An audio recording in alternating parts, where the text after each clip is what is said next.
Pernah tidak kamu membayangkan skenario ini? Suasana rumah tenang, anak sedang bermain, lalu tiba-tiba kamu melihat bintik merah kecil di telapak tangannya. Dan dalam hitungan jam, ketenangan itu berubah menjadi kepanikan total karena anak mulai demam tinggi dan menolak makan. Itu bukan sekadar skenario, itu mimpi buruk klasik bagi hampir semua orang tua yang punya balita. Rasanya seperti ada bom waktu yang baru saja meledak di ruang tamu, dan tebakan saya yang ada di pikiranmu saat itu cuma satu nama, flu Singapura. Tepat sekali. Flu Singapura atau istilah medisnya HFMD, Hand, Foot, and Mouth Disease. Ini penyakit yang kedengarannya sepele, cuma flu, tapi efek dominonya bisa membuat satu rumah tangga lumpuh.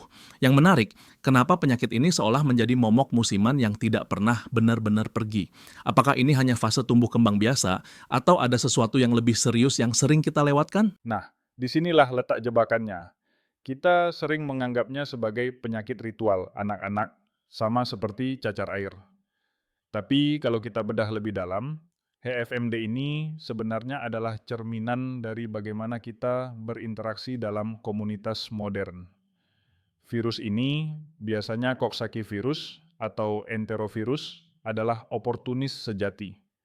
Dia memanfaatkan kedekatan fisik, mainan yang berpindah tangan, dan sistem imun anak yang masih belajar. Jadi, ini bukan sekadar soal bintik merah. Ini soal seberapa rapuh pertahanan kesehatan kita di lingkungan sosial seperti daycare atau sekolah. Menarik kamu menyebutnya sebagai oportunis. Jadi sebenarnya istilah flu Singapura itu sendiri agak unik ya. Kenapa harus Singapura? Apakah virusnya naik pesawat dari sana? Haha, itu pertanyaan yang sering muncul. Sebenarnya tidak ada hubungannya dengan asal-usul virus itu sendiri. Virus ini sudah ada di mana-mana. Tapi nama flu Singapura melekat kuat di Indonesia karena pada awal tahun 2000-an terjadi wabah besar di Singapura yang pelaporannya sangat masif dan transparan. Sampai-sampai beritanya mendominasi media kita. Akibatnya, branding itu menempel. Padahal, secara medis, ini murni penyakit tangan, kaki, dan mulut. Ini contoh klasik bagaimana narasi media membentuk persepsi medis masyarakat. Branding yang cukup menakutkan, kalau boleh jujur. Tapi mari kita masuk ke aspek yang paling menyiksa bagi orang tua, gejalanya. Saya sering mendengar cerita horor tentang anak yang benar-benar mogok makan berhari-hari karena sariawan di tenggorokan. Itu bagian tersulitnya. Bayangkan mulutmu penuh dengan luka sariawan. Bukan cuma satu, tapi puluhan. Sampai ke tenggorokan. Untuk menelan ludah saja, rasanya seperti menelan pecahan kaca. Itulah yang dirasakan anak-anak. Masalah utamanya bukan pada bintik di tangan atau kaki. Itu kosmetik, tidak sakit. Masalahnya adalah dehidrasi. Ketika anak menolak minum karena sakit, disitulah bahaya sebenarnya mengintai.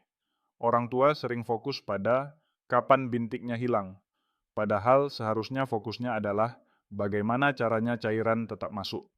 Betul, dan disitulah letak ujian mentalnya.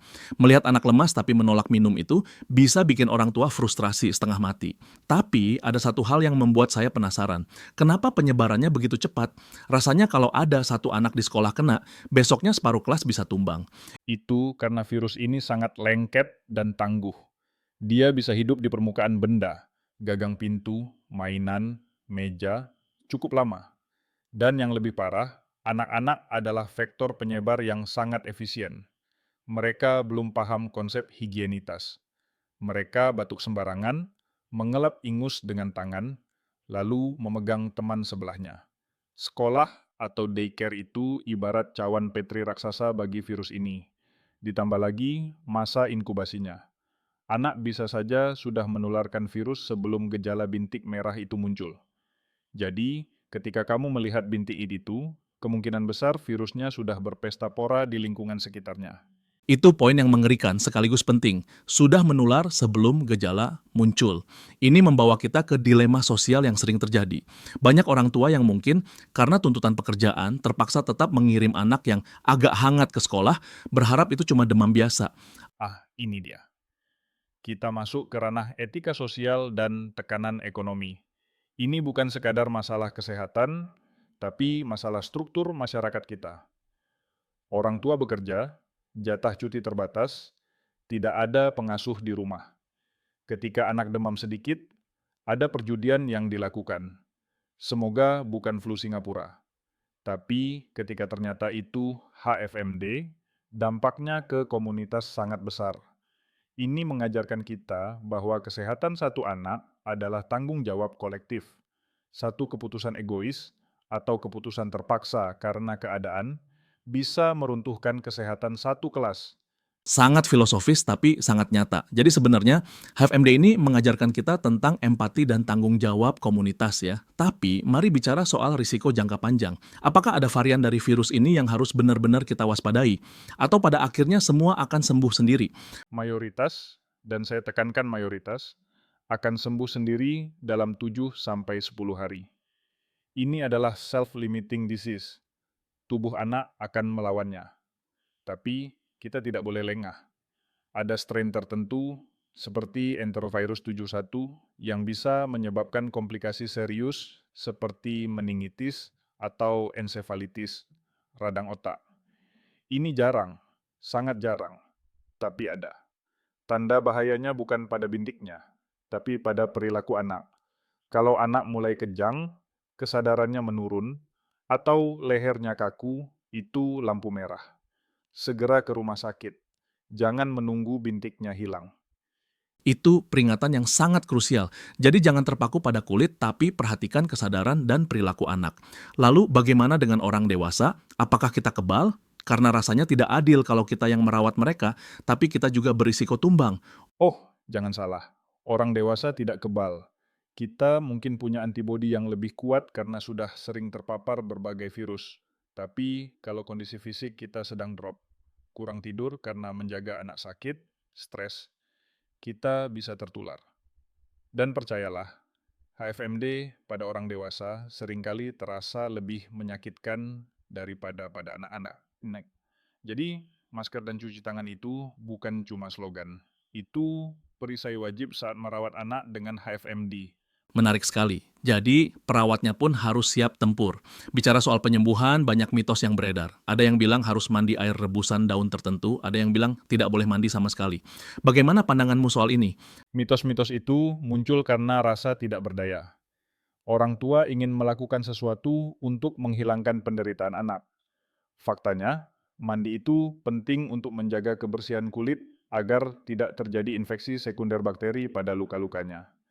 Air hangat suam-suam kuku sangat membantu. Soal obat, tidak ada obat antivirus khusus untuk ini. Antibiotik sama sekali tidak berguna karena ini virus. Kuncinya hanya symptomatic treatment, pereda nyeri, penurun panas, dan cairan dingin. Es krim, yogurt dingin, puding. Itu sahabat terbaik anak saat HFMD.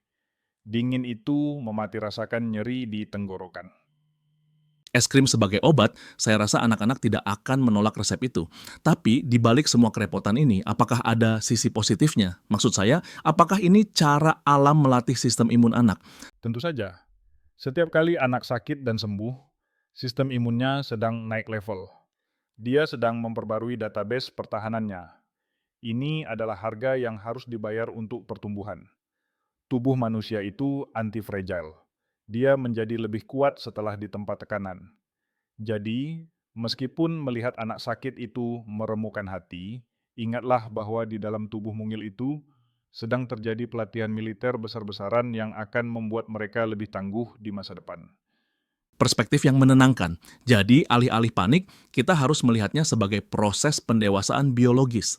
Sebelum kita tutup, jika kamu bisa memberikan satu pesan filosofis kepada orang tua yang mungkin sedang mendengarkan ini sambil mengompres anaknya yang demam, apa itu?